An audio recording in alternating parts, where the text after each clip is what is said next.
La guerra larga en Gaza de Sarah Roy fue destacada en la New York Review of Books el 19 de diciembre de 2023. Gaza enfrenta actualmente una devastación. El objetivo declarado del asalto de Israel, que ha resultado en más de 19.400 muertes, es destruir a Hamás. Esto es en represalia por un ataque que mató a 1.200 personas en el sur de Israel en octubre. Sin embargo, críticos, incluido el embajador palestino en el Reino Unido, Hossam Somlot, argumentan que el verdadero objetivo de Israel no es derrotar a Hamás, lo cual ven como imposible, sino más bien expulsar a los palestinos de Gaza sin enfrentar críticas internacionales o sanciones. Hay evidencia creciente que respalda sus afirmaciones. A mediados de octubre, el Ministerio de Inteligencia de Israel propuso reubicar forzosa y permanentemente a los 2.3 millones de residentes de Gaza a la península del Sinaí. A pesar de la influencia limitada del ministerio, sus ideas de política se circulan entre el gobierno y los servicios de seguridad. En noviembre, un oficial de USAID preguntó sobre la posibilidad de construir una ciudad de tiendas en el Sinaí, que luego sería reemplazada por un asentamiento más permanente en la región norte de la península. Además, el periódico diario Israel Hayom informó que el primer ministro Benjamin Netanyahu tiene como objetivo reducir significativamente la población palestina en la Franja de Gaza. La destrucción en curso de Gaza representa la última fase en una serie de acciones cada vez más violentas a lo largo del tiempo. En los 56 años desde que ocupó la Franja en 1967, Israel ha transformado Gaza de un territorio políticamente y económicamente integrado con Israel y Cisjordania en un enclave aislado. Ha pasado de ser una economía funcional a una disfuncional y de una sociedad productiva a una empobrecida. Israel también ha eliminado a los residentes de Gaza del ámbito de la política, transformándolos de un pueblo con una reivindicación nacionalista a una población cuya mayoría requiere alguna forma de ayuda humanitaria para sostenerse. La violencia en Gaza no ha sido solo o principalmente un asunto militar, como lo es ahora. Ha sido un asunto de actos cotidianos y ordinarios. La lucha por acceder al agua y la electricidad, alimentar a los hijos, encontrar un trabajo, llegar a la escuela de manera segura, alcanzar un hospital e incluso enterrar a un ser querido, ha sido constante. Durante décadas, la presión sobre los palestinos en Gaza ha sido inmensa e incesante. El daño que ha hecho, como altos niveles de desempleo y pobreza, destrucción generalizada de infraestructuras y degradación ambiental, incluyendo la peligrosa contaminación del agua y el suelo, entre otros factores, se ha convertido en una condición permanente. Visité Gaza por primera vez como estudiante de posgrado en 1985. De inmediato me enamoré de los locales, quienes me acogieron como judía, estadounidense y mujer. En aquellos primeros días, una de las primeras preguntas que típicamente me hacían era si era cristiana. Cuando la gente se enteraba de que era judía, había cierto shock inicial y confusión, pero también curiosidad. Una vez expliqué por qué estaba allí, para aprender sobre su sociedad y economía, ganar su confianza.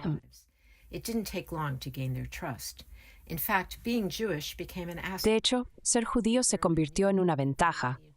Personas que apenas me conocían me invitaban a sus casas y negocios. Muchos de ellos más tarde me ayudarían a recopilar datos cuando viví en Gaza durante la primera intifada o levantamiento que comenzó en 1987. Tenía mucho que aprender, pero estaba claro desde el principio que Gaza había sido históricamente el centro de la resistencia palestina a la ocupación. Esto era un motivo de orgullo para aquellos con quienes trabajé y viví. También ha sido desde hace mucho tiempo el centro de la memoria histórica palestina. La gran mayoría de los residentes provienen de familias que fueron limpiadas étnicamente en 1948 de lugares como Ashdod, Al-Maghdal y Al-Faluja. Algunos de mis primeros recuerdos de Gaza son de niños refugiados, describiendo con gran detalle las casas y aldeas en las que habían vivido sus abuelos, pero que ellos nunca habían visto. Tenían una intimidad sorprendente con sus hogares ancestrales. Recuerdo el deleite que sentían por su poder descriptivo y la autoestima que les daba. Israel nunca ha sabido qué hacer con esta pequeña franja de tierra. Desde el comienzo de la ocupación, los líderes del país reconocieron que Gaza tendría que ser pacificada para prevenir la creación de un Estado palestino, su objetivo principal, y para minimizar la resistencia palestina en caso de que anexionaran Cisjordania. Durante las primeras 2 décadas de la ocupación, desde la Guerra de los 6 Días de 1967 hasta el inicio de la primera intifada, su táctica preferida fue controlar la economía de Gaza. Más de 100.000 palestinos de Gaza y Cisjordania trabajaron dentro de Israel.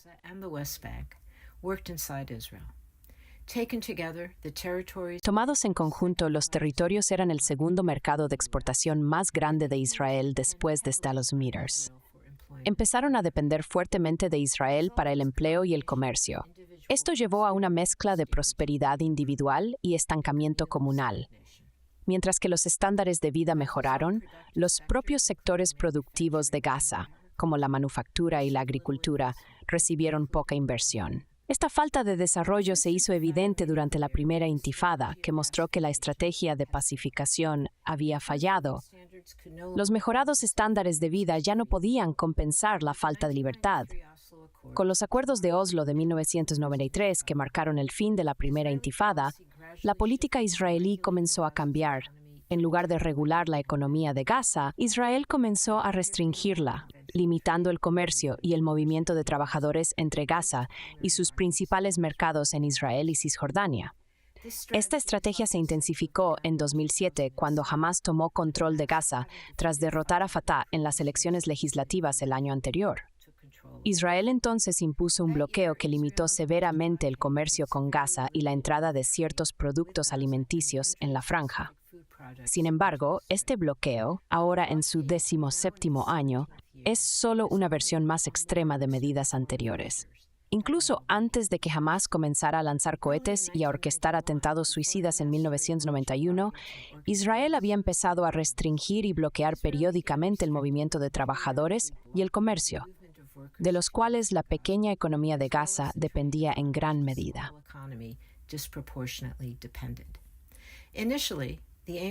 Inicialmente, el objetivo era contener y suprimir los disturbios. Pero como ha escrito el periodista israelí Amir Haas, pronto se desarrolló en algo más amplio. En enero de 1991, Israel canceló el permiso general de salida que permitía a los palestinos moverse libremente por Israel, Cisjordania y Gaza. A partir de entonces, a los palestinos se les requirió obtener permisos individuales para salir de Gaza o Cisjordania, incluso para viajar de uno a otro. Con el tiempo, estos permisos estuvieron sujetos a criterios políticos y de seguridad cada vez más estrictos. La Guerra del Golfo, escribió Haas, proporcionó la oportunidad de revertir la situación de libre movimiento para muchos y prohibición para unos pocos. Desde entonces, hubo una negación general del derecho para todos los palestinos, con excepciones hechas para ciertas categorías explícitas. Estas categorías incluían trabajadores, comerciantes, personas en necesidad de tratamiento médico, colaboradores y personalidades palestinas importantes. La cancelación del permiso general de salida marcó el inicio de la política de cierre de Israel. Después de una serie de ataques dentro de Israel en 1993, el comandante militar emitió otra orden cancelando los permisos de salida personales, según Hamoked, una ONG de derechos humanos con sede en Israel que asiste a palestinos. En la práctica, esta orden ha sido renovada continuamente. Estableció el cierre general de los territorios gente hasta el día de hoy. B'Tselem, un grupo de derechos enfocado en Cisjordania y Gaza, ha declarado que aislar a Gaza del resto del mundo, incluyendo separarla de Cisjordania, es parte de una política israelí de larga data. Esta política de separación y contención se hizo más explícita después de los acuerdos de Oslo. En 1994, Israel construyó una valla alrededor de Gaza, marcando el comienzo de varios cercos.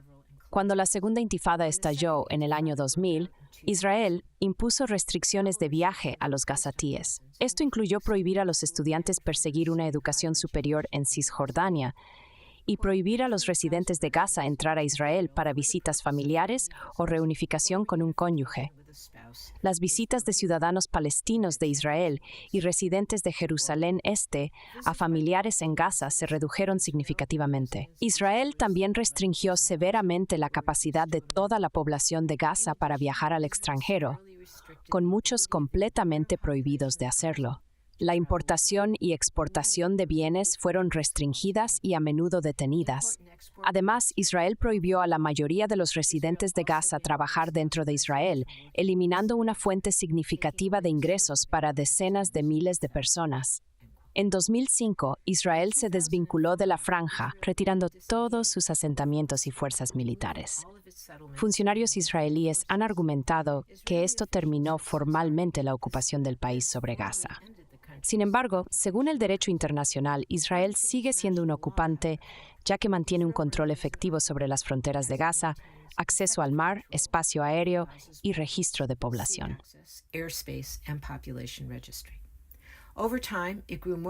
Con el tiempo, se volvió más difícil para los responsables de políticas imaginar un acuerdo político que tratara a la Franja de Gaza y Cisjordania como una sola entidad. También se hizo más difícil para los propios palestinos imaginar un futuro colectivo.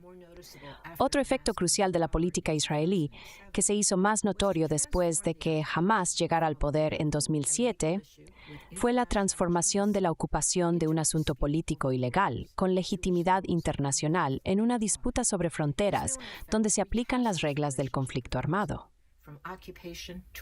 Israel efectivamente reconfiguró su relación con Gaza de ocupación a guerra, como lo demuestran los numerosos asaltos mortales que lanzó sobre el territorio en los últimos 17 años.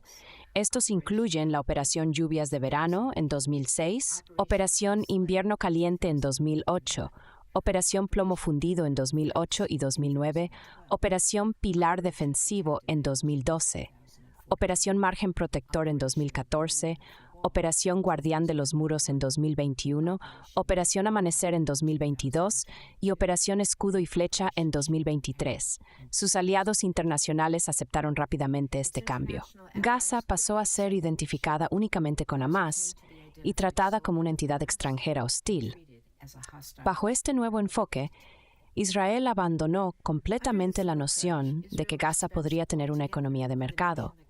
Como parte de su plan de embargo total contra Gaza, funcionarios estadounidenses escribieron desde Tel Aviv en noviembre de 2008. Funcionarios israelíes han confirmado en múltiples ocasiones que tienen la intención de mantener la economía de Gaza al borde del colapso sin empujarla del todo al precipicio.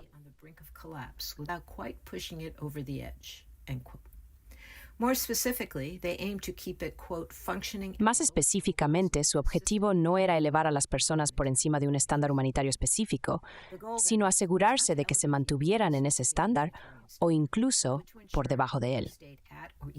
Desde 2010, Israel ha aliviado periódicamente las restricciones, pero el bloqueo ha destruido casi por completo la economía de Gaza.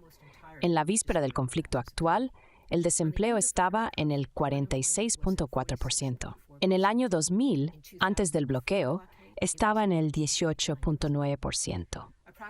Aproximadamente el 65% de la población tenía inseguridad alimentaria, lo que significa que no podían acceder de manera segura a suficientes alimentos nutritivos para satisfacer sus necesidades dietéticas, mientras que el 80% requería algún tipo de asistencia internacional para alimentar a sus familias.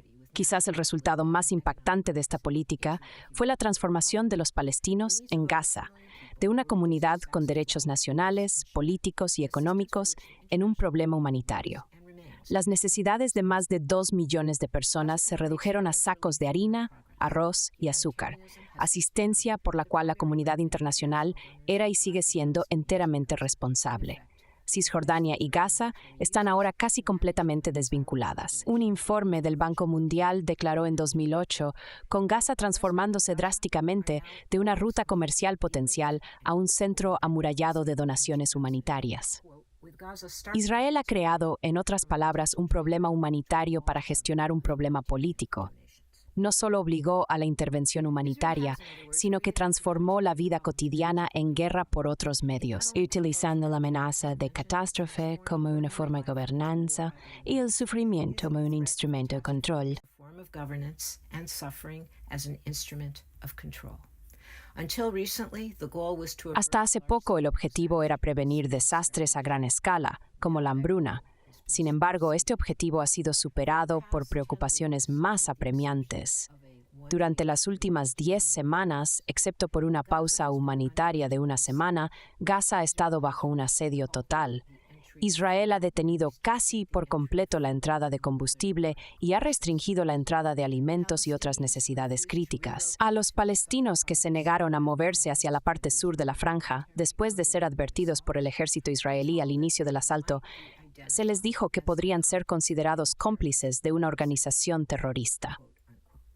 El estándar para sobrevivir ha cambiado de evitar la hambruna a simplemente mantenerse vivo. Todavía estoy vivo. Es ahora la medida con la que mis amigos en Gaza juzgan su existencia.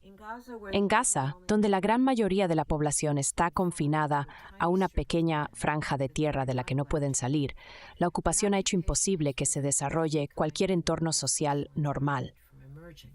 Los jóvenes, que constituyen más de la mitad de la población, no tienen entendimiento del mundo más allá de la franja. No tienen idea de cómo es abordar un avión, un barco o incluso un tren. Durante mi última visita a Gaza en 2016, un amigo y colega dijo: "La gente tiene miedo de entrar al mundo, o lo hacen de manera defensiva con armas. Nuestra apertura al mundo está disminuyendo, y cada vez más personas tienen miedo de salir de Gaza porque no saben cómo lidiar con el mundo exterior, como un prisionero que ha sido liberado después de años de confinamiento." After years of confinement. End quote.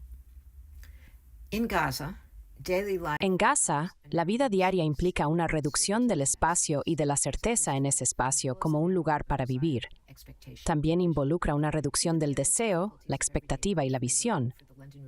Dadas las inmensas dificultades de la vida cotidiana, como escribí para la London Review of Books después de mi viaje en 2016, necesidades mundanas como tener suficiente comida, ropa y electricidad existen para muchos solo a nivel de aspiraciones. Ahora, incluso lo mundano está en gran medida fuera de alcance. En 1946, Chaim Weizmann, el primer presidente de Israel, abordó la viabilidad del proyecto sionista. Dijo: "Las condiciones naturales, la fertilidad del área, el clima ejercerán su influencia, pero por sí mismas no pueden dar ninguna indicación del número de habitantes que el país puede sostener finalmente. Y finalmente, y en un grado muy alto, depende de si el gobierno se esfuerza por aumentar la capacidad de absorción del país o es indiferente a ella. Estos son los mismos factores: una población educada, una economía y sociedad saludables y empoderadas, uso productivo de los recursos naturales y control indígena sobre la capacidad de absorción de la tierra, que Israel ha negado en gran medida a los palestinos. Desde el comienzo de la ocupación, se ha dicho que esta negación es indefinida o transitoria, una condición impuesta a los palestinos con la promesa de algo mejor en el horizonte. Nunca olvidaré lo que un querido amigo, el fallecido médico Hatem Abu Ghazala, me dijo en mi primer viaje a Gaza en 1985. Nada, dijo, es más permanente que lo temporal. Nothing, he said, is more permanent than the temporary.